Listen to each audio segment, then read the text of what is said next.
Thank you very much. Thank you, Tara. Much appreciated. So I hate these slides, but I put them up anyways because I'm relatively new to this crowd. It's a joke that I made in Paris, so all those who were there have already heard it.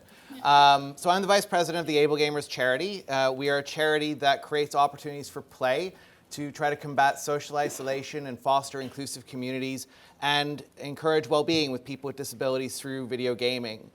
A lot of our work is based, our primary line of business is about getting players back in the game or into the game via grants and peer counseling support for getting technology that people need. But we also have a history of working very closely with the industry to try to improve accessibility in games, primarily through working with our players. I'm also associate professor at the University of York in the UK, and I've spent about 15 years working in user research and in inclusion in particular, where I've worked a whole bunch of different places.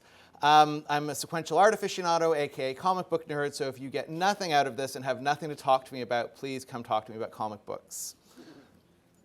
So all of this work today couldn't be done without a great team behind me. I have Paul Cairns at the University of York, who's our scholar in residence at AbleGamers, and our research fellow PhD student Jen Beeston, also at the University of York.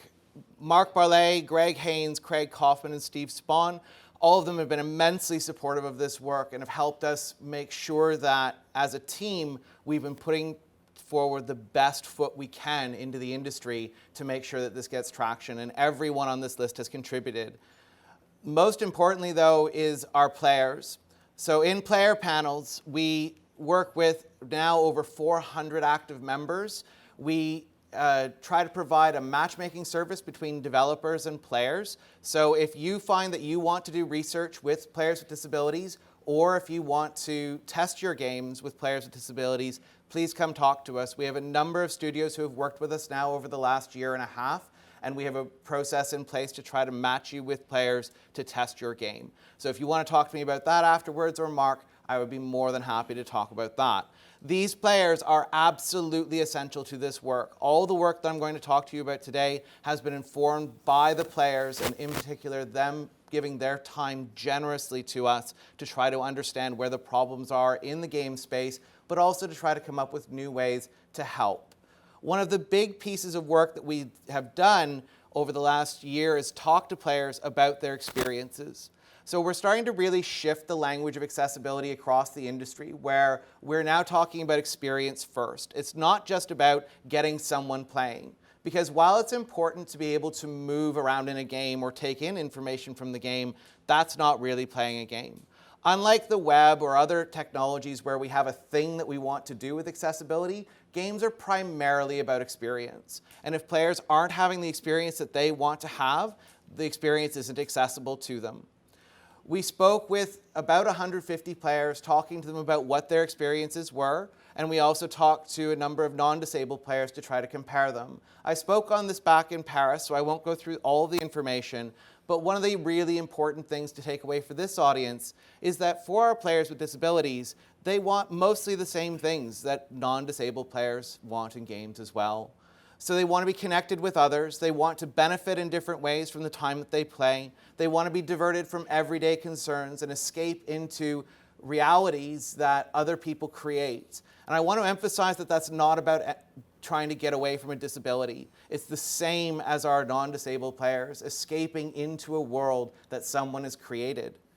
And it's about sharing an enriched cultural space and, of course, fun and enjoyment. But the most interesting thing was, for our players with disabilities, gaming are an enabling technology. They are something that allow them to compete on a level playing field with their peers. And that's something that, as a piece of our culture, is exceptionally important to make accessible. We have, of course, a number of challenges in the space. Now, you saw that I work at a university, and as a result, at heart, I'm a teacher. And I work with a lot of devs, both young, usually much younger than me, as well as other members of the gaming community. And the things that I hear repeated most often is, I hate having to choose between players. I hate having to choose different disabilities to help. And when I try to explain that they don't have to do that because there's an overlap, there's a disconnect and a dissonance with the types of materials they're provided with, because they're divided primarily by disability. And that's how their studios organize things and think about them. And they say things like, I understand that I need to do this, but I don't know how it applies in my game. And they'll point either to really general statements or very specific statements that they can't determine how it connects to what they're doing. And the sort of saddest one is when you have the good intention to have put things in, but they know that other players can't play. One of the truly remarkable things about working in this space, unlike every other space I've worked in, is the passion that the developers have for their users, for their players, that they want them to have the experience, and it hurts them when they can't.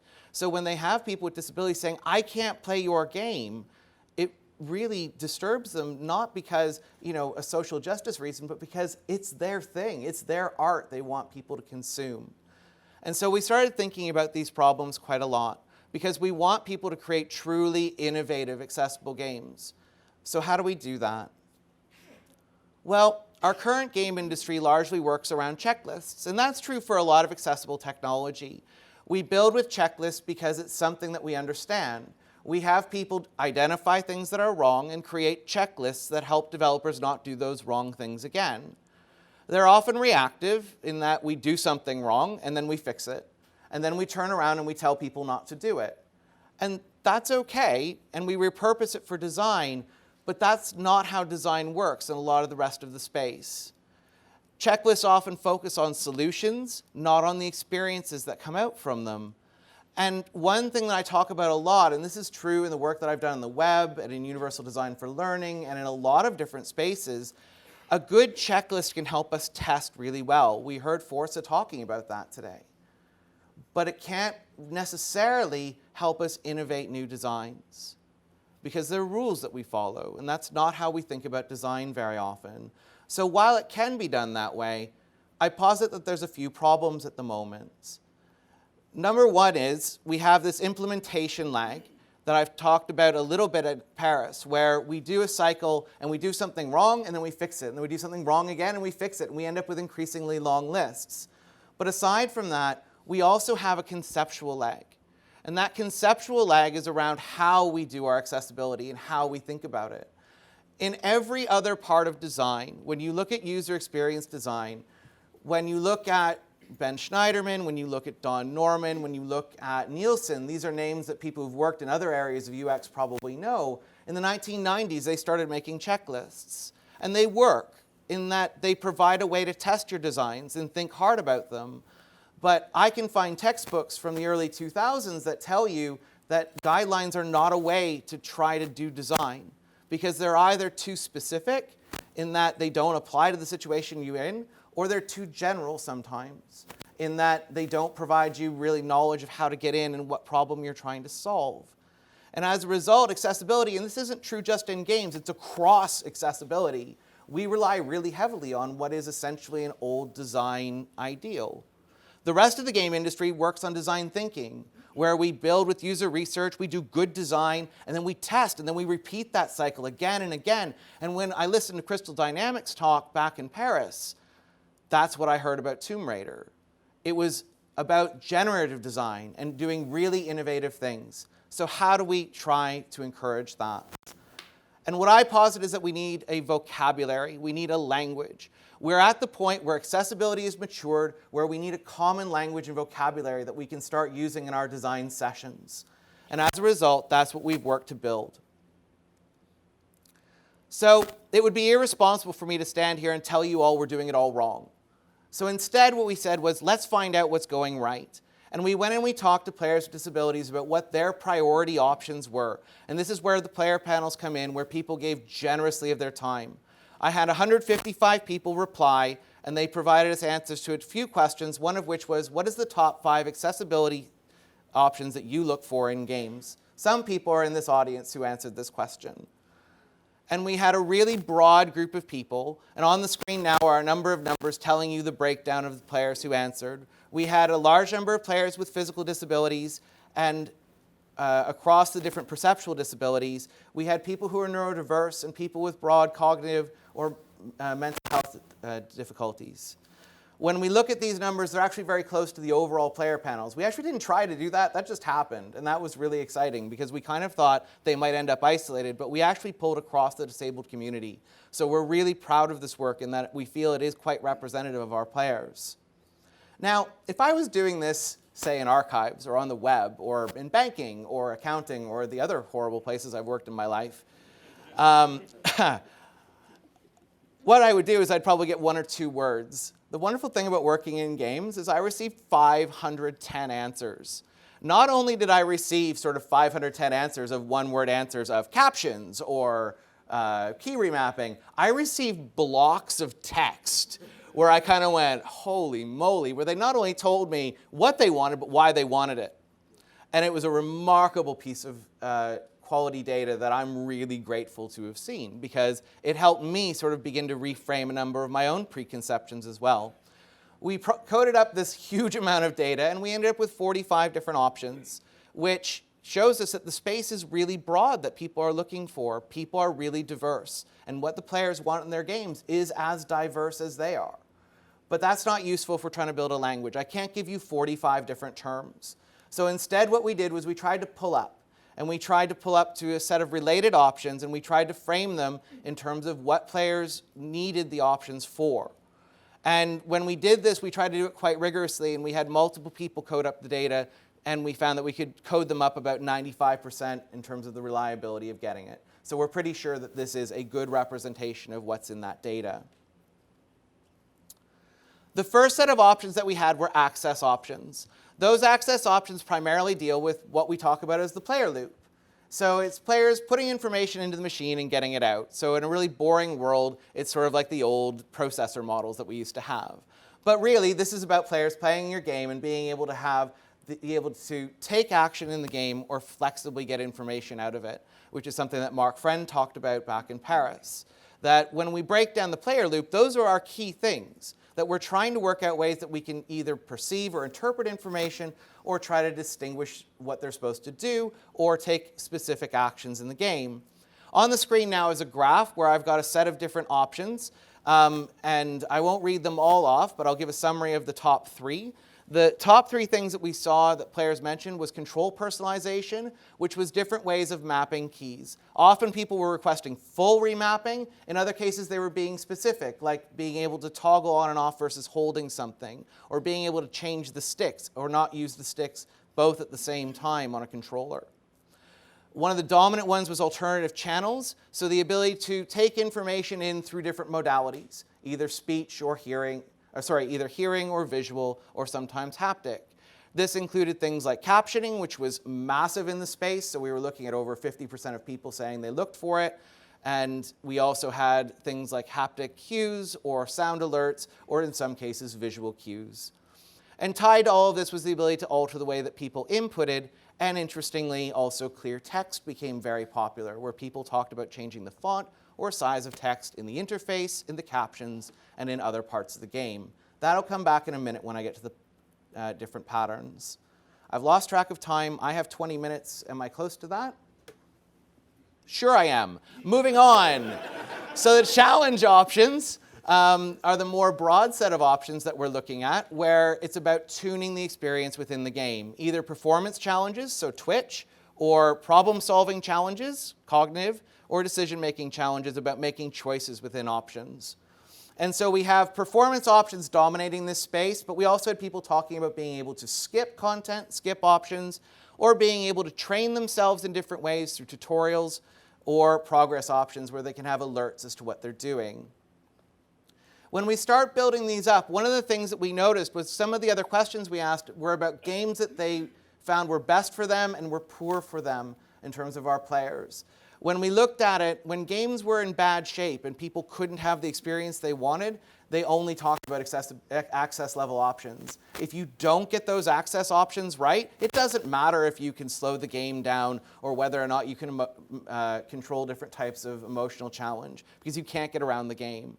So we began to conceptualize this with the APX pyramid, where you have access at the bottom layer and you must provide those first, and then you can look at providing options that will help you tune the challenges in different ways, either by tuning the performance or problem solving or emotional challenges that are out there.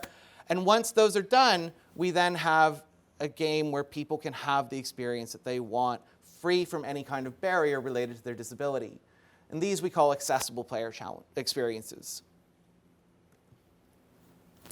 We went through and then reviewed other bodies of knowledge, existing guidelines, including our own includification and the game accessibility guidelines, and pieces of work from our partners that we work with in the game space. We increased a certain amount of representation of game assists and social options, as well as emotional challenges, options to deal with emotional challenges that weren't discussed very much by the players, either because they're invisible to them, in that they rope it into things like, I worry about performance challenge, it's not about a steering assist. Or it's about things like social that maybe aren't traditionally thought of as accessibility options and didn't show up in our data. From this, we built out a large design pattern language. It has 22 different patterns that allow you to think about different aspects of the accessibility space during your design lifecycle. Each pattern contains a broad problem that tells you the type of barriers that players will encounter. These are not connected to specific disabilities. These are broad barriers that may occur to someone in your game, a progress blocker of some kind. Then we have a broad solution, but then we bring disability back into it and link those solutions to different design drivers. And we try to give you reasons as to why some players might want this solution. And it shows the distinct overlap between our players. It shows how while people are very diverse and our players are very diverse, they often want very similar solutions. But also it gives you an idea independent of something that tells you you must do it this way. It gives you a broad solution that you can begin to ideate and innovate with. Finally, on the website, accessible.games, you will find all this material along with a set of examples where we highlight for each pattern where people have done really well so that you can build and be inspired by it. We're not saying you copy it. That's not the idea. These are not checklists to go through. They're places to inspire you in your design life cycle. So touching on the patterns a bit, we have a set of access patterns that are linked to that player loop. And they're largely about providing flexibility in presentation or flexibility in control. And so we have things like second channel and improved precision. We have same controls but different, which is about remapping, but also things like flexible text entry, giving us ways to communicate with one another that are different, which may appeal to those who are concerned about CVAA. There's a variety of different things that one can use. And the nice thing is that they're tied together, but they're not independent of one another. So when we heard Forza talking today about the subtitling issues that they were having, where the subtitles were too small, well, subtitles people might think in terms of alternative channels, building out second channels that people can go through and get the information. Meanwhile, clear text, if you were thinking about that pattern, you would find that, oh, I need to make sure that text is readable in different ways or be able to be distinguished or resized. And so it begins to give a space of design for people to work in, as opposed to a list of rules to follow. On the screen now is second channel, which is one example. I'm not going to have you read all of that here. You can find that on the website. But broadly, it's about people being unable or unreliably able to take in information through a particular sense or modality, and then not being able to rely on it for information. And as a result, people should be able to select some additional channels to either replace or enhance information. And then we have some drivers that talk about the different players with disabilities who may benefit from this. And then we have examples throughout where we find people doing different types of things. So we have captioning, which is the one that's mentioned most often by our players, and Left 4 Dead 2 does both speech and environment captioning. We have in Madden, we have kick meters that vibrate that allow people to play. This is second channel as well. It provides either an alternative for our blind players, or it's an enhancement for people to be able to more easily detect where they should kick like me, given that I'm not very good at that game. We have things like Street Fighter 2 that have unique sounds for every movement. We have an amazing innovation in Fortnite with the display ring that tells you where the audio sounds are coming from. My guess is, and I've not talked to anyone on the Fortnite team. If they're here, I'm happy to talk to you about it. But my guess is that this was put in place, given it's only on mobile, for people who are on trains, or people who are on the subway, or people who just can't have sound for some reason. And it had nothing to do with accessibility, but it's an amazing innovation that can be used. And this is the type of design that we're looking to encourage. We have same controls but different, which is about remapping, where again, you have a design problem, design solution, and design drivers that you can reference.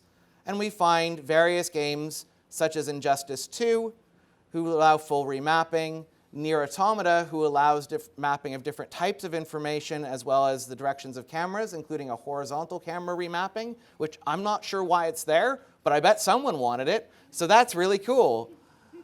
We have remapping of motion controls, which is one of the biggest problems we have right now in the accessibility space for the player loop, and we see Splatoon 2 doing that, and we see remapping all across different games now.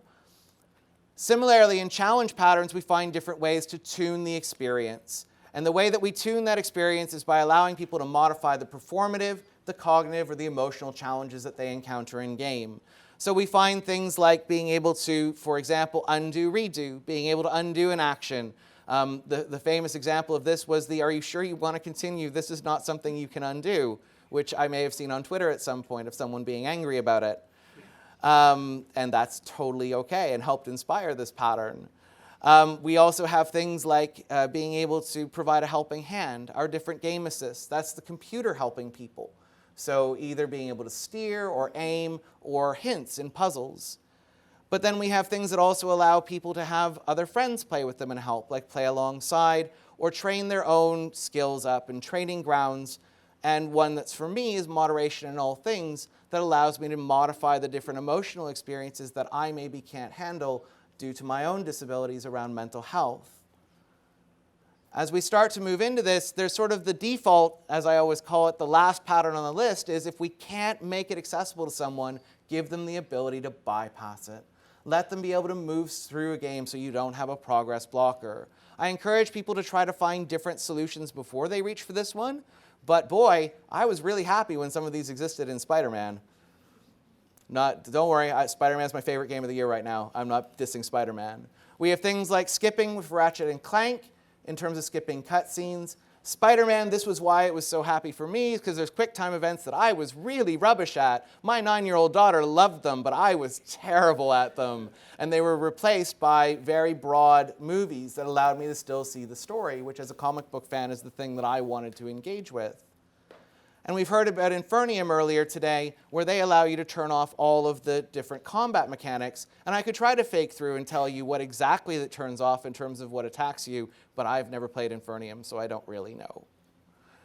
So if you're interested in using these design patterns, they give you something that is generative. It's something that can be used as part of your design cycles and those accessibility sprints that were being talked about.